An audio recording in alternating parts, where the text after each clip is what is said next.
요한복음은요, 예수님께서 행하신 기적이 나오는데 7가지 기적이 나와요. 그래서 요한복음을 기록한 사도 요한은 바로 이 기적들을 기적이라고 얘기하지 않고 바로 표적, 헬라어로 세메이온이라고 표현합니다. 이게 무슨 말이냐면 바로 요한복음에 기록된 그 기적들은 바로 예수님이 하나님의 아들, 곧 그리스도임을 드러내는 표지판이며 예수님을 믿음으로 생명을 얻게 하려는 목적을 가지고 있기 때문에 바로 표적이라고 얘기를 하고 있습니다. 그래서 여러분, 요한복음의 기록 목적을 요한복음 20장 31절의 말씀 보니까 이렇게 써 있습니다. 오직 이것을 기록함은 너희로 예수께서 하나님의 아들 그리스도이심을 믿게 하려 하며 또 너희로 믿고 그 이름을 힘입어 생명을 얻게 하려 함이니라. 아멘. 바로 요한복음의 기록 목적이라는 거예요. 이 요한복음의 저자는 사도 요한이는데 사도 요한분이 이 요한복음을 기록한 목적이 뭐냐면 예수님께서 누구의 아들이고요? 하나님의 아들이고 그리스도이심을 믿게 하려 하는 것이고 또 그 예수님을 믿음으로 바로 생명을 얻게 하려고 바로 요한복음을 기록했다고 얘기하고 있습니다. 아까 제가 말씀드린 것처럼 요한복음에는요 7가지 기적이 나오는데 오늘 본문 5장의 앞에 보면 예수님의 표적 2가지가 나옵니다. 여러분, 이 표적은요 바로 하나님만이 할 수 있는 기적입니다.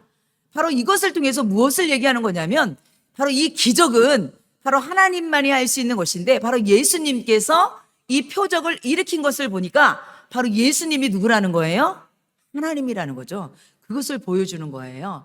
그래서 여러분 요한복음 2장에 보면 가나 혼인잔치의 기적이 나오거든요. 여러분이 잘 아는 것처럼 물이 포도주 되는 기적이 나옵니다.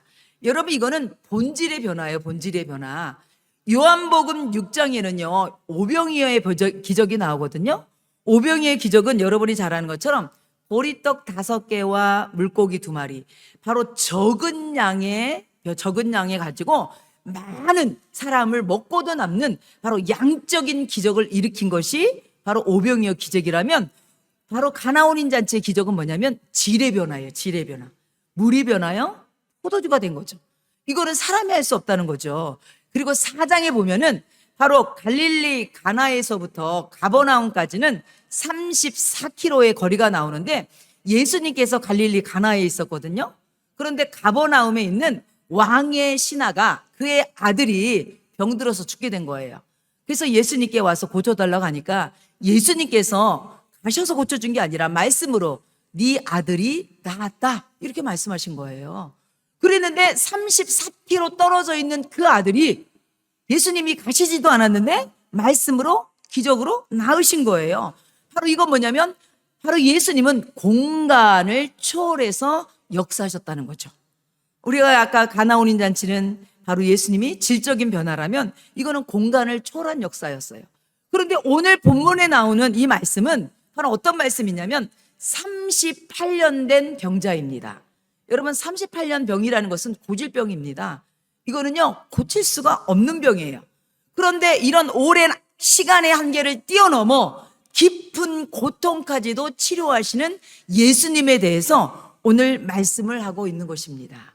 그래서 오늘 예수님께서는 요한복음을 통해서 말씀하시는 건 뭐냐면 예수님이 이런 기적을 행하신 걸 통해서 예수님이 바로 하나님이고 그분이 하나님의 아들이라는 것을 말씀하고 있는 것입니다. 그래서 요한복음 오늘 본문 1절 3절에 보면 제가 읽어보도록 하겠습니다. 그 후에 유대인의 명절이 되어 예수께서 예루살렘으로 올라가시니라. 예루살렘에 있는 양문 곁에 히브리 말로 베데스라나 하는 못이 있는데 거기 행각 5이 있고 그 안에 많은 병자, 맹인, 다리 저는 사람, 혈기 많은 사람들이 누워 물의 움직임을 기다리니 이렇게 되어 있습니다. 여러분 여기 말씀해 보니까 당시에 여러분 예루살렘은요 바로 성문이 8개가 있었거든요. 그 중에 하나의 성문이 바로 양의 문이었어요. 성문마다 다 이름이 있거든요. 그런데 오늘 본문에 나오는 성문의 이름이 뭐냐면 양의 문이었어요. 그 양의 문은 뭐냐면 성전 가까이에 있는 문으로서, 여러분 성전에 가서 뭐 하죠? 하나님 앞에 예배를 드리잖아요. 제사를 드리잖아요. 그럼 뭐가 필요해요? 제물이 필요하잖아요. 그때 필요한 제물이 뭐예요? 양과 염소 이런 것들이 제물이잖아요. 그런 양이 바로 제물로 드릴 양들이 들어가는 문이라고 그래서 바로 그것을 양의 문이라고 이렇게 얘기를 한 거거든요. 그런데 그 양의 문으로 들어가면 뭐가 나타나냐면 베데스다 연못이 나타나요. 베데스다 연못이 있고, 그리고 거기에는 연못의 주변에는 다섯 개의 행각이 있는데 그 행각 밑으로 많은 병자들이 누워 있는 거예요. 왜 그러냐면 그 병자들은 바로 그 행각 옆에 있는 베데스다 연못에, 여러분 우리가 읽은 것처럼 가끔씩 천사들이 와서 그 연못이 이렇게 움직이게 만들어요. 그러면 누구든지 제일 먼저 그 연못에 들어가는 사람은요, 어떤 병이든지 치료를 받거든요. 그러니까 그 행각에 많은 환자들이 누워서 무엇을 바라보고 있느냐? 오직 그 연못을 향해서 바라보고 있는 거예요. 왜요? 연못에 물이 동하면 천사가 와서 그 물을 흔들었기 때문에 누구든지 먼저 달려가면 치료를 받으니까 온 사람들의 관심이 거기에 있었던 것이죠. 그런데 여러분 여기에서 우리가 조금 생각해 볼 건 뭐냐면 행각이 5이라고 했잖아요. 여러분 이 5이라는 것은 히브리의 숫자의 5은요, 자비와 은혜와 긍휼을 나타납니다. 자비와 은혜와 긍휼, 그리고 공급을 나타내는데, 여러분 창세기 43장 34절에 보면 요셉이요 애굽의 총리가 되잖아요. 그때 여러분 세상 모든 곳에 가뭄이 들어서 요셉의 형들도 애굽에 쌀을 사러 내려오잖아요. 곡식을 구하러 내려오잖아요. 그때 여러분 어떻게 합니까? 요셉이 형들이 다 왔을 때 요셉의 형들은 요셉의 신분을 모르잖아요. 그때 요셉이 자기 동생 베냐민에게 형들보다 더 많이 5배의 곡식을 줬다, 이렇게 얘기를 합니다. 또 음식을 줬다고 얘기를 하고, 아까 제가 말씀드린 것처럼 요한복음 6장에 보면 예수님께서 보리떡 5개, 물고기 2마리, 5개로 어떻게 합니까? 5,000명이 넘는 사람들을 먹이고도 남도록 역사하잖아요. 그래서 이 5이라는 숫자는요, 자비, 은혜, 공급이라는 그런 의미가 있어요. 더구나 그것뿐만 아니라 베데스라라는 그 뜻에도 자비와 은혜라는 뜻이 있어요. 여러분 히브리어로 베데스다는 합성어인데 베트가 뭐냐면 집이란 뜻이에요. 그리고 여러분 그 헷세드는 뭐냐면 자비, 바로 은혜란 뜻이거든요. 그러니까 베데스다는 뭐냐면 자비의 집, 은혜의 집, 이런 뜻이 있는 거예요. 한마디로 얘기해서 이 베데스다는요, 하나님의 은혜가 임하는 곳, 하나님의 자비가 임하는 곳이라는 거죠. 왜 그런 이유가 붙었냐면 오늘 5장 4절 말씀 한번 읽어보도록 하겠습니다. 이는 천사가 가끔 못에 내려와 물을 움직이게 하는데 움직인 후에 먼저 들어가는 자는 어떤 병에 걸렸든지 낫게 되미노라. 제가 설명해 드렸죠. 여러분 당시에는요, 전승에 의하면 이 베데스다 못은요 간헐천으로, 여러분 일정한 간격으로요 이 물이요 수온이 상승하거나 수증기가 솟구치는 온천성 연못이라고 합니다. 그래서 여러분 이런 자연적인 현상을 당시의 사람들은 이것을 천사들이 내려와서 그 물을 움직였다, 이렇게 초자연적인 현상으로 이해했던 거예요. 그래서 사람들은요 이런 물이 움직일 때마다 바로 그곳에 들어간 거죠. 여러분 이런 전승을 붙들고 많은 환자들이 저마다 절박한 사연을 가지고 바로 기대를 가지고 바로 이곳에 다 모이게 된 것입니다. 성도 여러분, 이런 현상은요 이것만인 게 아니라 오늘날에도 있습니다. 여러분이 잘 아는, 여러분 인도 사람들이 인도에 가면 어떤 강이 있어요? 겐지스 강이라고 들어보셨죠? 여러분 인도에도 가면 겐지스 강이 있는데 인도 사람들은요 지금도 그 겐지스 강을 신성한 물로 여겨요. 그래서 거기서 목욕을 하면 죄가 씻어진다고 생각하고요. 그리고 그것이 치유의 능력이 있다고 믿어요. 그래서 인도 사람들이요 거기 그 겐지스강 유역에 3억 명 정도, 3억 인구가 3억 명 정도가 그 주위에 이렇게 살고 있다고 합니다. 여러분 그러니까 정말로 오늘날도 그런데 이때 당시에도 바로 이 자기의 병을 고치기 위해서 이 베데스다에 많은 사람들이 모였다는 거죠. 그러면 과연 정말 이 베데스다의 이름처럼 이곳이 자비와 하나님의 은혜가 임하는 곳인지 우리가 한번 말씀을 통해서 한번 들어가 보자고요. 여러분, 우리가 지금 4절 말씀에 읽어보니까 뭐라고 그랬어요? 물이 움직일 때 먼저 들어가는 사람이 낫는다고 했잖아요. 누구나 다 낫는 것이 아니라 조건적인 이 조건이 있어요. 낫는 게 뭐예요? 물이 움직일 때 조건이 있고, 두 번째는 뭐예요? 경쟁해야 돼. 왜요? 여러 사람이 다 들어간다고 낫는 게 아니라 가장 먼저 들어간 사람만이 나올 수가 있어요. 이거는 제한적인 거예요. 제한적인 자비. 한마디로 얘기해서 이 베데스다의 이름처럼 많은 사람들에게 자비와 은혜가 주어지는 것이 아니라 그들 나름대로, 그곳에서 그래도 나름대로 빠르고, 그리고 그들 나름대로 그래도 그 경쟁에서 이겨서 가장 먼저 들어간 사람만이 그 자비를, 그 은혜를 누릴 수 있는 거예요. 여러분, 더구나 여기 보면 오늘 본문에 3절에 보면 맹인, 다리 저는 사람, 혈기 많은 사람들이 그곳에 누워 있다고 그랬어요. 여러분, 맹인이 앞을 볼 수가 있어요, 없어요? 없잖아요. 여러분, 천사가 내려와서 설사 물을 동한다고 할지라도 여러분, 맹인이 앞을 봐야지 그게 물이 동았는지 안 본지 알 수가 있죠. 그렇죠? 그리고 다리 저는 사람이 그곳에 있었어요. 여러분, 거기에 다리 저는 사람만 있었습니까? 여러분, 어떤 사람 팔 다친 사람이 있고 어떤 사람은 피부병 환자도 있을 거예요. 그렇죠?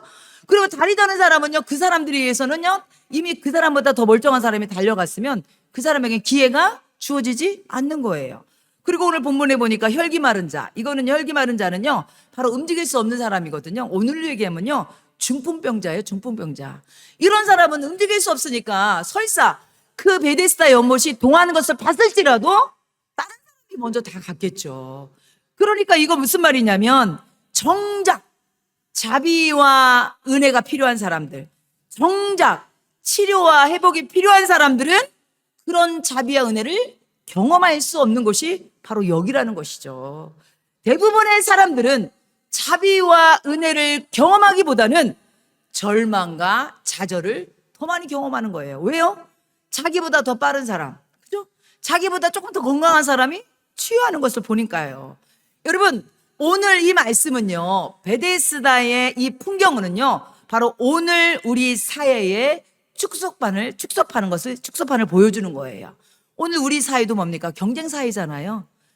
잘난 사람, 똑똑한 사람, 이 사람들이 모든 것들이 앞서가고 누리며 사는 거잖아요. 약하고 힘없는 사람들은 누릴 수 없는 사회가 이런 사회 아닙니까?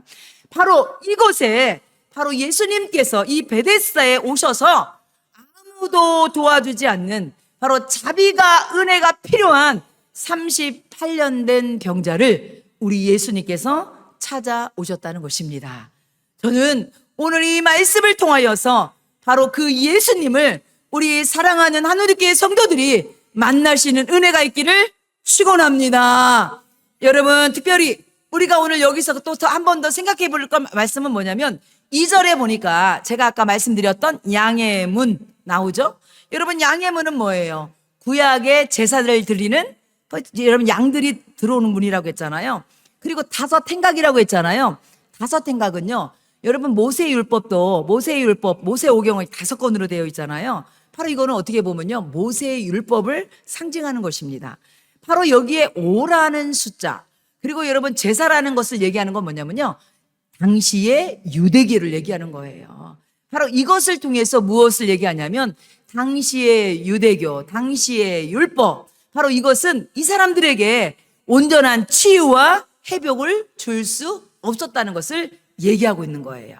그래서 여러분 요한복음 1장 17절 말씀 보니까 율법은 모세로 말미암아 주어진 것이요 은혜와 진리는 예수 그리스도로 말미암아 온 것이라. 히브리어 3장 3절에는 그는 모세보다 더욱 영광을 받을 만한 것이 마치 집 지은 자가 그 집보다 더욱 존귀함 같으니라. 아멘. 여러분, 이것을 통해서 얘기하는 건 무슨 말씀을 얘기하는 거냐면 당시의 사람들이 너무나 잘 알고 있는 바로 모세라는 지도자보다, 그리고 유대인들이, 그리고 바리새인들이 그렇게 중요하게 생각하는 율법보다 예수님이 더 크시다는 것을 얘기하고 있는 거예요. 율법이 바로 모세가 그들을 구원해 줄 수 없다는 것을 얘기하고 있는 거예요. 오직 그들을 구원해 줄 분은 오직 예수 그리스도라는 것을 말씀하고 있는 것입니다. 그리고 여러분 4절에 보면 아까 말씀드린 것처럼 천사가 가끔 내려와서 물을 움직였다고 했잖아요. 여러분 이것은 뭡니까? 이거는 천사 전승이라고 해갖고서 사실은 이 말씀은요, 사실은 현실성이 없는 것으로 아까 말씀드린 것처럼 많은 사람들이 혜택을 누리는 것이 아니라 제한적인 사람만이 이 혜택을 받는다고 했잖아요. 그래서 여러분 히브리서 1장 4절 말씀 보니까 여기서 그는 누구냐면 예수님이거든요. 예수님은 천사보다 훨씬 뛰어남은 그들보다 더욱 아름다운 이름을 기업으로 얻으심이니 이랬거든요. 여러분 여기에서 누리는 자비와 은혜는 제한적인 사람입니다. 여러분 먼저 온 사람입니다. 그런데 예수님이 주시는 은혜는 누구든지에게 주시는 은혜입니다. 누구든지 그 은혜를 누릴 수 있는 그 은혜를 지금 얘기하고 있는 것입니다. 그래서 여러분 오늘 3절에 나오는 맹인, 다리 저는 사람, 혈기 많은 사람, 이 사람들은요 누구든지 다 예수님의 은혜를 누릴 수 있다는 것이 어디에 나오냐면 이사야 35장 5절 6절 말씀 보면 바로 메시아이신 예수님이 오면 이 놀라운 자비와 은혜가 누릴 수 있다고 얘기하고 있는 것입니다. 제가 읽어드리겠습니다. 그때에 맹인의 눈이 밝을 것이며 못 듣는 사람의 귀가 열릴 것이며 그때에 저는 자는 사슴같이 뛸 것이며 말 못하는 자의 혀는 노래하리니 아멘. 바로 이사야 선지자를 통해서 메시아 구원자가 오면 바로 오늘 맹인, 다리 저는 자, 혈기 마른 자 이 모든 사람들에게 치료의 역사가 있다고 말씀하고 있는 것입니다. 예수님이 주시는 은혜는요 제한적이거나 한정적이거나 누구에게만 속한 은혜가 아니라 바로 모든 사람에게 주시는 그 놀라운 은혜이심을 믿으시기 바랍니다. 바로 예수님이 오심으로 이 이사야의 예언이 실현된 거예요. 바로 그 예수님이 하나님의 아들이고 그분이 구원자임을 얘기하고 있는 것입니다. 그러면 이 예수님이 주시는 자비와 은혜는 무엇인가? 우리가 오늘 말씀을 통해서 조금 더 깊숙하게 한번 들어가 보도록 하겠습니다. 5절 말씀에 보니까 거기 38해 된 병자가 있더라 이렇게 돼 있습니다. 여러분 거기 38 된 병자가 있다고 했는데 거기 있다는 것은요 여러분 헬라어로 이거는요 미알료 시제입니다. 이건 뭐냐면 지속적인 상태로 38년이란 기간 동안 그 자리에 머물러 있었다는 거예요.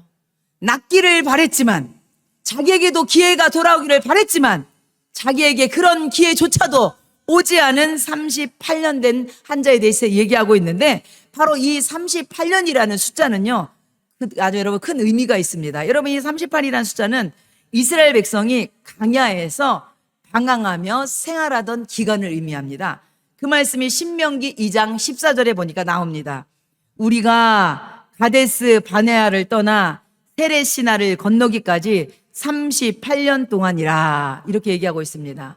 여러분 38년 동안 이 증증 환자는요 누워서 본인에게 기회가 오기를 기다렸지만 본인에게는 이런 기회가 오지 않았습니다. 바로 38년이라는 이 숫자는 이 환자에게 체념의 시간이었고 소망이 없어 누워있는 절망의 시간이었습니다. 여러분 이때 당시 고대 사람들은요 평균 수명이요 지금 우리가 살고 있는 시대보다요 훨씬 평균 수명이 짧았대요. 그러니까 여러분 이 사람 나이가 38살이 아니라 38년 동안 알았으니까 20살에 38년이면요 한마디로 뭐예요? 일평생 앓은 거야. 일평생 제대로 건강한 삶을 누려보지 않았다는 얘기하는 거예요. 여러분 이것은 이 38이라는 숫자는 뭐예요? 하염없는 고통과 탄식 가운데 이 사람이 일생을 그렇게 보냈다는 거죠. 제가 오늘 이 말씀을 준비하면서 여기 베데스라라는 여러분 CCM 찬송이 있더라고요. 저도 오늘 처음 알았는데 근데 그 가사가 오늘 베데스다의 연못에 누워있는 38년 된 환자의 그 심정을 너무 잘 드러내 있어요. 그래서 저를 여러분에게 한번 읽어드릴게요. 여러분 이런 가사입니다. 여러분 한번 이 그 38년 된 환자의 심정으로 여러분도 한번 같이 한번 봐주세요. 나는 꿈도 없이 소망 없이 누워만 있네. 작은 희망조차 내게는 사치라 여기며 누구도 돌보지 않는 외로운 내 삶은 남아있는 호흡조차 의미가 없다네. 찾아올이 없는 삶에 주님이 오셨네. 아멘. 여러분, 오늘 38년 된 이 병자가 고백하는 얘기입니다. 소망이 말라버린 사람, 진행령 고통 속에 여전히 절망 속에 있는 이 사람에게 오늘 예수님께서 찾아온 것입니다. 오늘 그 예수님은 여러분 한 사람 한 사람도 찾아오시고 만나 주심을 믿으시기 바랍니다. 여러분, 그래서 오늘 6절 말씀 보니까 예수께서, 바로 예수님께서 이 사람을 찾아오시면서 예수께서 그 누운 것을 보시고 병이 벌써 오래인 줄 아시고 이르시되, 이렇게 말씀하고 있습니다. 여러분, 예수님께서 지금 38년 된 병자를 어떻게 하셨다고요? 보셨다고 했어요.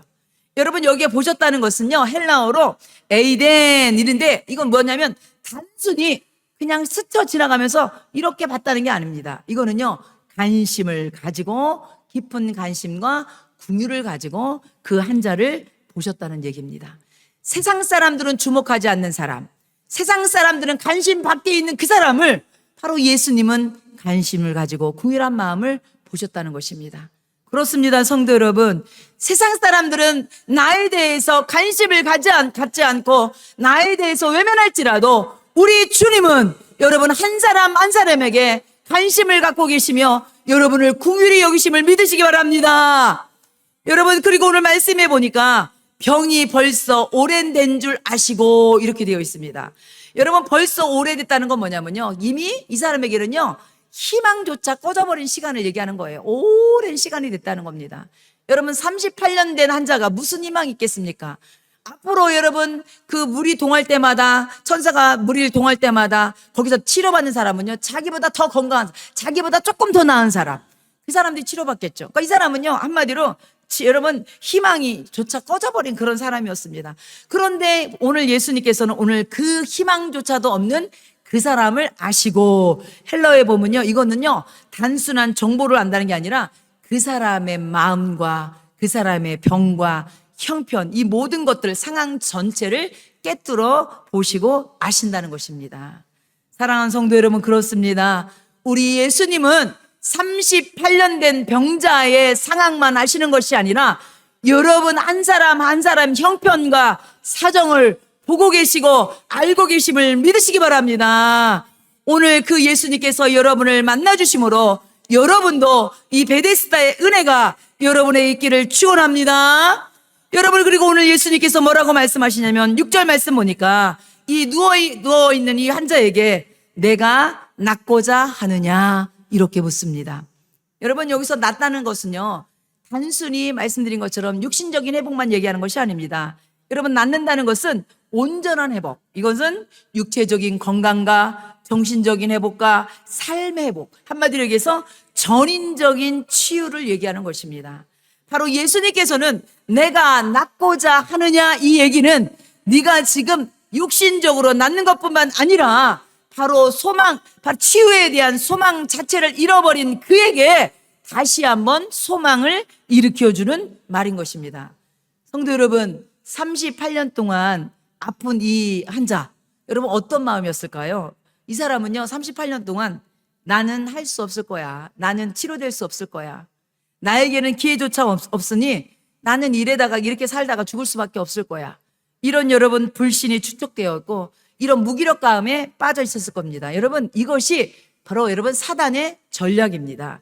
사단은요 늘 우리에게 불신을 심어줍니다. 그래서 나는 할 수 없다, 나는 안 될 거야, 나는 소용없어, 이런 말을 자꾸 우리 속에 넣어줍니다.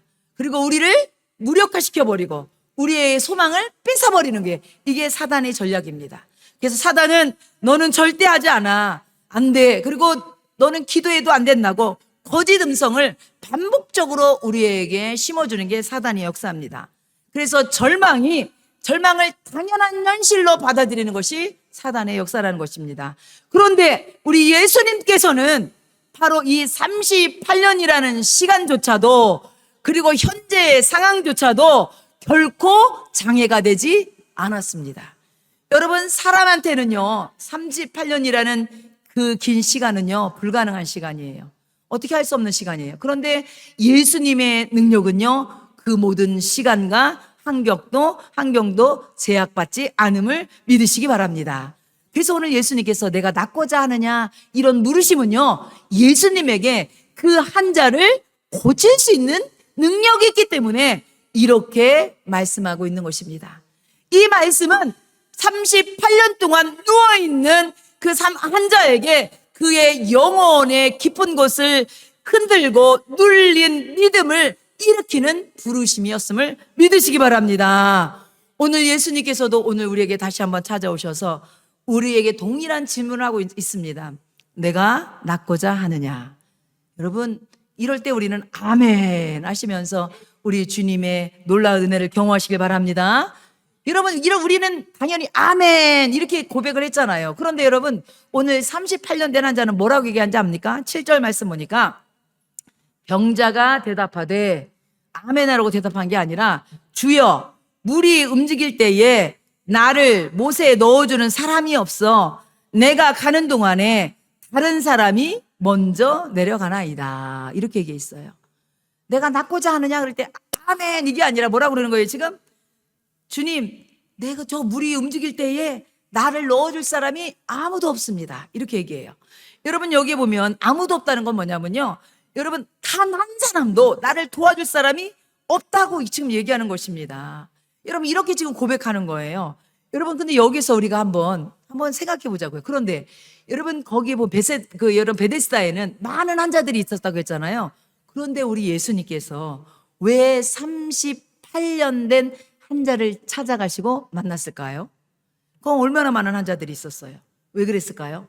저는 이 말씀을 묵상하면서 오늘 이 베데스다 연못의 이 사람의 고백을 통해서 이 정답을 발견하게 됐어요.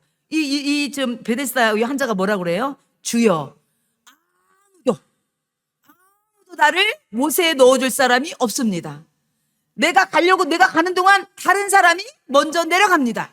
지금 이게 무슨 말입니까? 주님, 나는 도와줄 사람이 아무도 없고, 내가 스스로 일어날 힘도 아무도 없고, 내가 저기까지 갈 수 있는 방법도 아무것도 없다고 이렇게 얘기하고 있는 것입니다. 여러분, 한마디로 뭡니까? 인간적인 방법으로는 내가 도저히 저기까지 갈 수 없다고 얘기하는 거예요. 여러분, 이게 무슨 말입니까? 여러분, 사람의 방법이 다 끊긴 그 자리가 하나님의 은혜가 임하는 자리이기 때문입니다. 여러분, 내가 할 수 있으면 내가 하죠. 그죠? 내가 할 수 있으면 하나님 잠깐 기다리세요, 내가 한번 해볼게요, 그렇잖아요. 그렇지 않아요? 하나님, 나도 잘할 수 있어요, 그렇지 않아요? 그런데 이 사람은 뭐예요? 주님, 내가 할 수 있는 게 아무것도 없습니다. 여러분, 아무것도 할 수 없는 그 자리가 하나님이 하시는 일이거든요. 하나님 임하시는 자리거든요.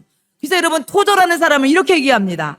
하나님은 우리가 더 이상 스스로 할 수 없을 때 가장 위대하게 역사하십니다. 아멘. 여러분, 찰스 스탠리는 이렇게 얘기합니다. 은혜는 우리가 완전히 무력할 때에 임하는 하나님의 전능한 능력입니다, 이렇게 고백하고 있습니다.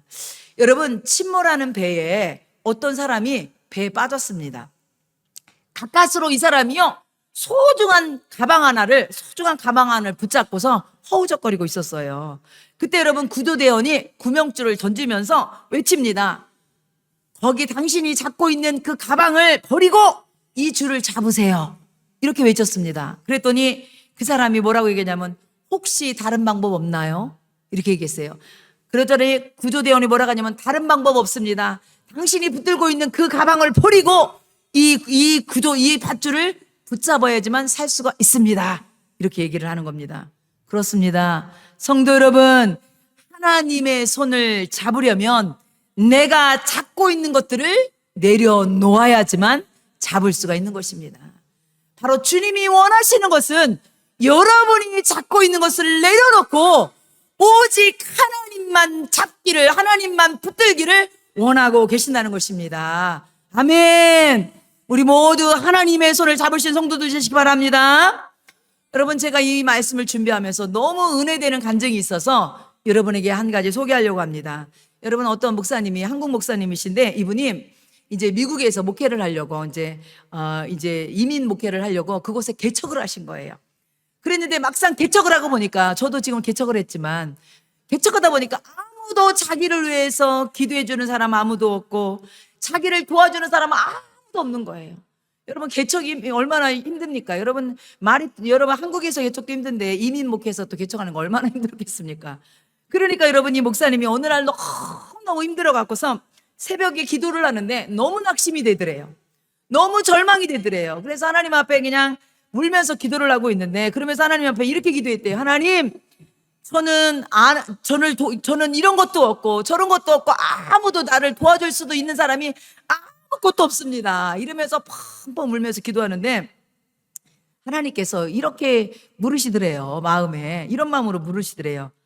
야, 그러면 나는 너에게 아무것도 아니냐? 네가 이것도 없고 저것도 없고 자꾸 얘기하는데 그러면 나는 너에게 아무것도 아니냐? 이렇게 물으시더래요. 이런 마음이 딱 오면서 이 목사님이 눈물이 펑펑 터지면서 생각이 바뀌었대요. 그러면서 이런 생각이 들었대요. 되돌아보니까 어떻게 보면 아무것도 없는 것이 복일 수 있겠구나라는 생각이 들더래요. 왜 그런 생각이 드냐면 아무도 쳐다볼 수 없어서 주님을 더 많이 쳐다봤고, 붙잡을 사람이 없으니까 30분 기도할 거 1시간 기도하고, 사정할 사람이 없으니까 무릎 꿇고 하나님 앞에 도와달라고 기도하고, 생각해 보니까 그것이 복이었다는 거예요. 그때는 아무도 도와주는 사람이 없는 것이 저주인 것 같고 너무 힘들게만 느꼈는데 하나님 앞에 없어서 엎드린 시간, 없어서 붙잡은 시간, 없어서 살려달라고 한 그 시간이 복이었다고 간증을 하더라고요. 그래서 하나님께서 그 목사님을 더 많이 도와주시고 그 하나님께서 그분하고 함께 하셨더라고. 그러면서 지금은 목회에 성공하셔갖고서 이제 성공하셨으니까 이런 간증도 하시죠. 이런 간증을 하더라고요. 저도요, 이 말씀이 얼마나 위로가 되는지. 그래요, 하나님. 저도 하나님 앞에 내가 붙잡을 사람이 없어서, 사정할 사람이 없어서, 쳐다볼 수 없어서 주님 앞에 무릎 꿇습니다. 하나님 도와주세요. 여러분, 저만 그렇습니까?